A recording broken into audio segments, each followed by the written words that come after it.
बिस्मिल्लाहिर्रहमानिर्रहीम। अस्सलाम वालेकुम नाजरीन, मैं हूँ सादिया गुल। आप देख रहे हैं मेरा यूट्यूब चैनल। ज़िला गुजरात पाकिस्तान का वो ज़िला है जहाँ दुश्मनियाँ नस्ल दर नस्ल चलती हैं और अब तक सैकड़ों ख़ानदान और कई नस्लें जो हैं वो बर्बाद हो चुकी हैं और कई ख़ानदान जो हैं उनकी कीमती जानों का ज़िया जो है वो हो चुका है। नाजरीन, लोग इन्हीं दुश्मनियों की नज़र हो जाती हैं लोगों की कीमती जानें। और आज मैं नाजरीन कल 12:30 बजे तकरीबन गुजरात में एक और बड़ा अफसोसनाक वाक़या पेश आया जिसमें एक दोहरा कत्ल हुआ। एक वक्त में दो भाइयों को जान से मार दिया गया। और नाजरीन, ये वाक़या जो है ये गुजरात यूनिवर्सिटी के करीबी रिंग रोड पर गाजी खोखर के करीब पेश आता है। और ये दोनों भाई जिनकी उम्रें 45 और 55 साल थीं और एक खातून इनके साथ थी जो कि मौजज़ाना तौर पे बच गई। इन दोनों भाई जो हैं इनका नाम था मोहम्मद एहसन और मोहम्मद हुसैन।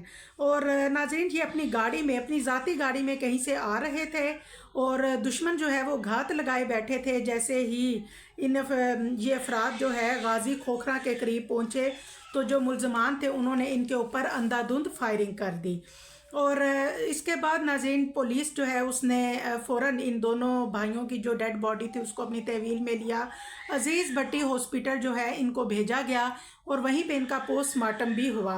अब पुलिस जो है वो कहती है कि ये जो वाक़या है ये देरीना दुश्मनी का शाखसाना है।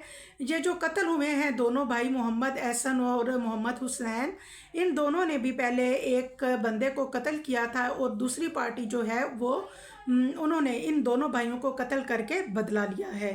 अब नाजरीन, जो गुजरात की मौजूदा सूरत हाल है इसके मुताबिक असला डाला कल्चर और कत्लो गारत जिस तरह से इस वक्त गुजरात में हो रहा है, मेरा ख्याल है इससे पहले इस तरह नहीं देखा गया। जिस शिद्दत से ये मामलात अब हो रहे हैं, वैसे तो शुरू से ये सारे मामलात होते आए हैं लेकिन अब ये बहुत ज़्यादा हो गया है। आपने देखा कि रमज़ान में 6 अफराद की खून की होली खेली गई और वो भी रोज़ा खुलने के टाइम पे। और जो अख्तर गुज्जर कातिल है जिसने इन 6 अफराद को मरवाया वो अभी तक आज़ाद घूम रहा है, टिकटॉक पे आ रहा है, अपने दुश्मनों को चैलेंज कर रहा है, लेकिन पुलिस जो है वो बेबस है। और नाजरीन, ये जो भी असला कल्चर है आखिर इस पे काबू क्यों नहीं पाया जा रहा।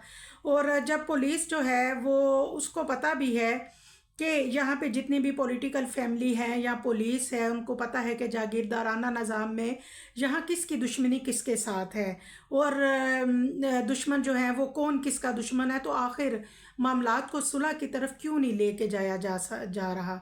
और दूसरी बात ये है कि ये पंजाब पुलिस, ख़ास तौर पे गुजरात पुलिस जो है उसकी कारकर्दगी पे भी ये आए दिन के जो खून और ये कत्ल है, कत्लो गारत हैं, ये जो देरीना दुश्मनियां हैं, इनमें जो भी जानी नुकसान हो रहा है इसका सवालिया निशान उठता है गुजरात पुलिस पे।